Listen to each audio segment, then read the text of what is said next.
Selamat datang di channel Saham Cuan. Sebelum kita mulai, saya ingatkan kembali bahwa video ini sepenuhnya hanya untuk edukasi, bukan merupakan ajakan untuk membeli atau menjual saham tertentu. Semua keputusan investasi tetap berada sepenuhnya di tangan Anda. Tugas kita di sini hanyalah belajar memahami fundamental perusahaan dengan lebih dalam, supaya kita bisa mengambil keputusan investasi yang lebih rasional dan bijak. Pada kesempatan kali ini, kita akan membahas satu emiten yang cukup menarik dan jarang dibahas, yaitu PT Ruhartindo Nusantara Luas Tbk dengan kode saham TUL. Video ini dibuat pada tanggal 28 Oktober 2025 dengan menggunakan data kinerja keuangan kuartal kedua tahun 2025, serta harga penutupan pasar pada tanggal 27 Oktober 2025. Perlu diingat, mungkin saja ada sedikit perbedaan angka karena keterbatasan sumber data publik. Jadi, mohon diteliti kembali untuk memastikan keakuratannya. Dan seperti biasa, video ini dibuat atas permintaan dari sahabat kita, @gapucastello _cc8kz. Terima kasih sudah memberikan masukan untuk kita bahas bersama. Baik, tanpa berlama-lama, mari kita mulai dengan mengenal lebih profil perusahaan. PT Ruhartindo Nusantara Luas Tbk atau TUL adalah sebuah perusahaan perdagangan umum yang berfokus pada produk-produk alat teknik, perkakas, kebutuhan rumah tangga, dan juga perlengkapan keselamatan. Mereka dikenal lewat merek utama Nankai, yang sudah cukup lama beredar di pasar Indonesia. Produk-produk Nankai banyak ditemukan di toko alat teknik, pasar tradisional, hingga marketplace online. Perusahaan ini memasarkan 3 kategori besar produk. Pertama, peralatan rumah tangga. Kedua, perkakas dan alat teknik. Dan ketiga, tas dan koper. Sejak awal berdirinya, TUL memulai penjualan secara konvensional, melalui sistem agen dan reseller door-to-door. Artinya, mereka punya jaringan distribusi yang cukup luas di lapangan. Sampai tahun 2021, TUL sudah memiliki wilayah distribusi yang mencakup Jakarta, Surabaya, Bandung, Sulawesi, Sumatera, Bali, dan Kalimantan. Didukung lebih dari 1.000 distributor dan reseller aktif. Namun sejak tahun 2022, perusahaan mulai menyesuaikan diri dengan tren digital. Melalui anak usahanya, TUL memperluas pemasaran ke ranah digital, baik lewat media sosial seperti Facebook, Instagram, dan Twitter, maupun lewat website resmi mereka, nankai.co.id. Mereka juga mulai aktif menjual produk di berbagai marketplace besar, Tokopedia, Shopee, Lazada, Blibli, cd.id, dan Bukalapak. Langkah ini tentu positif karena transisi ke penjualan online membuka pasar baru dan memperkuat jangkauan ke konsumen retail modern. Namun, ekspansi ini juga membawa tantangan. Biaya promosi digital meningkat, persaingan harga makin ketat, dan manajemen stok menjadi lebih kompleks. Satu anak perusahaan yang tercatat adalah PT Mica Teknologi Indonesia Bersatu. Didirikan tahun 2022 dan berlokasi di Tangerang. Perusahaan ini dimiliki 99,63% oleh TUL, dan tampaknya berperan sebagai unit teknologi dan perdagangan digital. Jadi, secara ringkas, TUL adalah perusahaan yang sedang berada di masa transisi penting, dari model bisnis tradisional menuju hybrid, yaitu gabungan antara offline dan online. Struktur kepemilikan. TUL dikendalikan oleh entitas bernama PT Ruhartindo Maju Perkasa, dengan kepemilikan sekitar 76,1% saham, atau setara 1,56 miliar lembar. Sisanya sekitar 20% saham dimiliki masyarakat publik. Untuk jajaran direksi, terdapat Ronald Hartono Tan dan Tan Ngomoy sebagai pemegang saham pribadi, masing-masing dengan porsi 3,5% dan 0,39%. Komposisi ini menunjukkan perusahaan masih bersifat keluarga atau owner-managed company, yang di satu sisi bisa memberikan stabilitas visi jangka panjang. Namun, di sisi lain juga perlu memperhatikan aspek governance dan transparansi, karena pengendali memiliki porsi dominan. Kondisi keuangan umum, sekarang kita masuk ke jantung analisa fundamental. Berdasarkan laporan Q2 2025, total aset perusahaan sebesar 210 miliar rupiah. Total liabilitas hanya 21 miliar rupiah. Artinya, ekuitas mencapai sekitar 190 miliar rupiah. Perusahaan ini punya posisi keuangan yang sangat sehat. Debt to equity ratio hanya 0,09.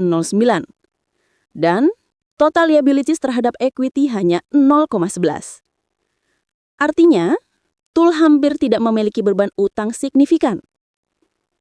Altman Z-Score versi original berada di 4,42. Sementara versi modifikasi bahkan 12,86. Angka ini menunjukkan resiko kebangkrutan sangat rendah. Namun, apakah perusahaan ini menguntungkan? Kita perlu lihat lebih dalam. Pendapatan TUL dalam 12 bulan terakhir, atau TTM, mencapai sekitar 73 miliar rupiah. Namun, laba bersihnya justru negatif, yaitu rugi sekitar 4 miliar rupiah. Ini berarti TUL belum mencetak laba bersih. Mari kita lihat apa penyebabnya.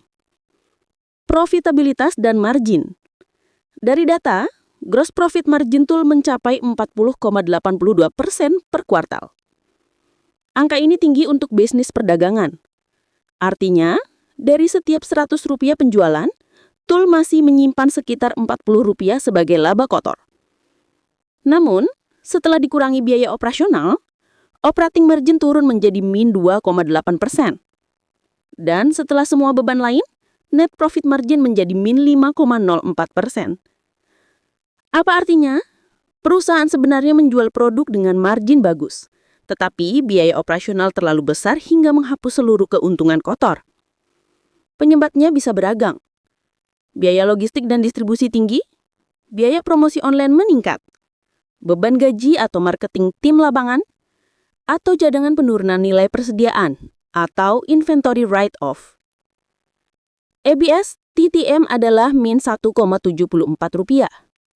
Jadi, secara laba per lembar saham, TUL masih negatif. Namun, ada catatan menarik. Meski laba akuntansi negatif, cash flow dari operasi justru positif 5 miliar rupiah. Artinya, bisnis ini masih menghasilkan uang tunai walaupun laba akuntansinya negatif. Kita akan bahas lebih detail nanti di bagian arus kas. Efisiensi operasional dan modal kerja. Sekarang kita masuk ke bagian yang sangat penting, yaitu efisiensi operasional.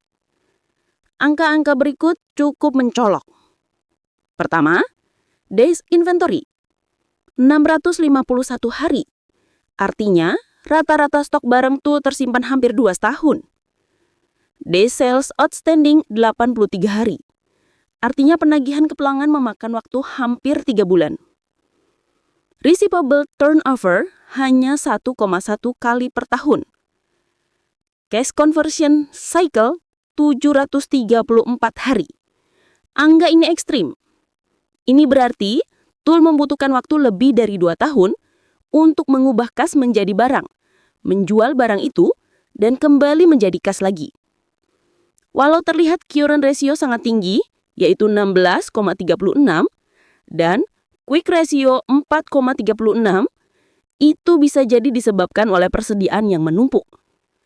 Bukan karena likuiditas kas yang benar-benar bebas.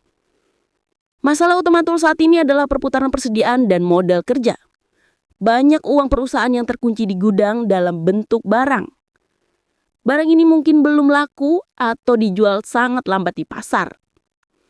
Langkah yang bisa dilakukan, pertama audit stok dan rasionalisasi FKU. Program clearance sale terukur untuk barang yang menumpuk. Penguatan forecasting penjualan supaya pembelian barang lebih tepat sasaran. Perkegas polisi kredit untuk reseller, negosiasi biaya gudang dan logistik untuk menekan beban operasional.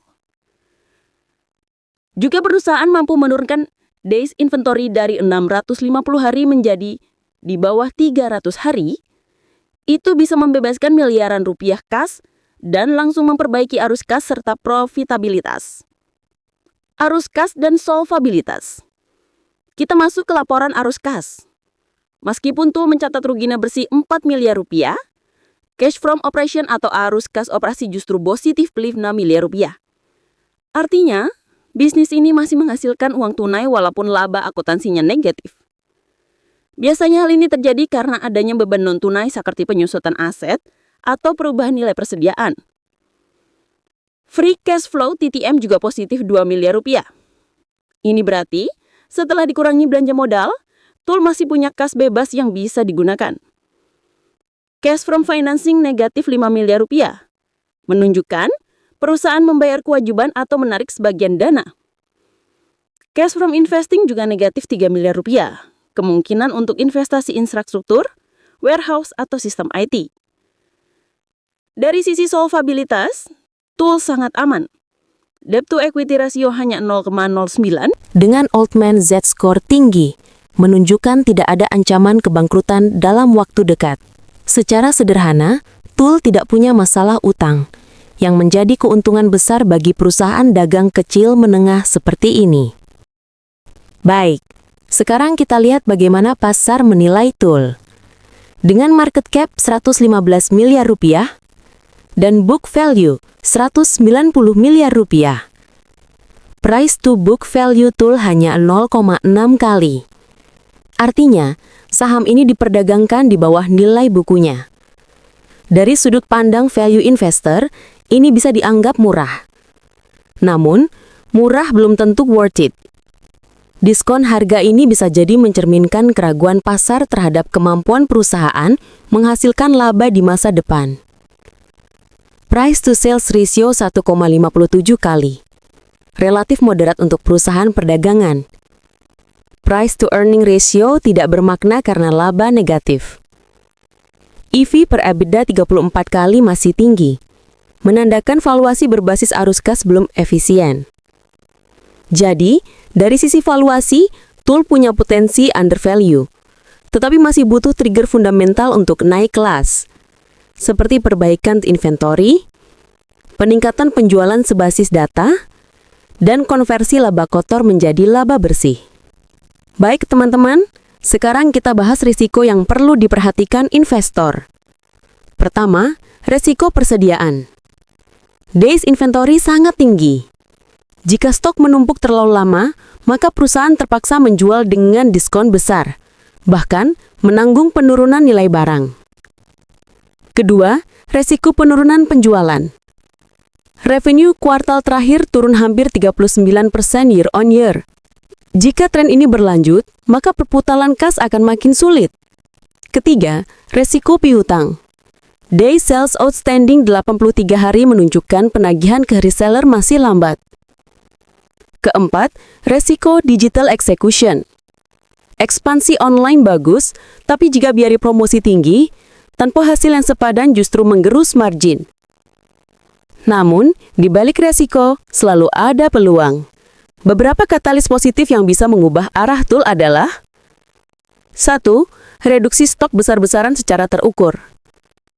2. Program bundling dan flash sale untuk SKU lambat. 3. Peningkatan penjualan online berbasis data. 4. Perbaikan kebijakan kredit reseller. 5. Implementasi ERP sederhana untuk kontrol inventory. Jika semua langkah itu dilakukan dengan baik, Tool bisa membalikan rugi menjadi laba dalam 1-2 tahun mendatang.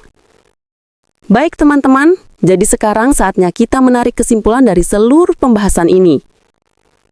Tool adalah perusahaan dengan pondasi keuangan yang kuat, gross margin tinggi, dan arus kas operasi positif. Namun perusahaan ini menghadapi tantangan besar dalam hal efisiensi modal kerja, manajemen stok, dan penurunan penjualan. Valuasi saat ini mencerminkan diskon besar terhadap nilai bukunya. Bagi investor jangka panjang, ini bisa menjadi peluang jika manajemen benar-benar mampu memperbaiki kinerja operasionalnya. Namun, bagi investor jangka pendek, resiko fluktuasi harga masih cukup tinggi. Jadi kesimpulan saya, Tool adalah saham dengan potensi value, tetapi membutuhkan waktu dan disiplin eksekusi. Jika manajemen berhasil menurunkan inventory dan meningkatkan efisiensi penjualan digital, harga saham berpotensi rebound dan kembali mendekati nilai bukunya.